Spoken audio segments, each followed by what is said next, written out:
This is the 2-channel remote control mini UFO. Here we have the charger.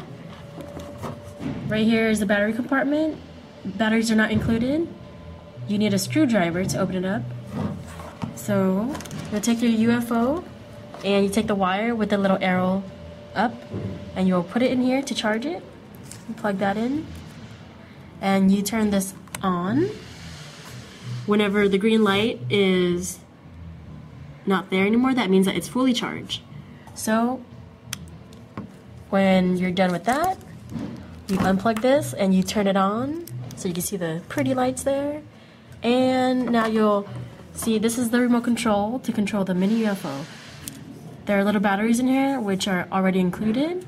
You just turn this on like that and you'll slide this up for some control and power, and you can slide it down, up and down, just however you like. So we're ready for it to fly.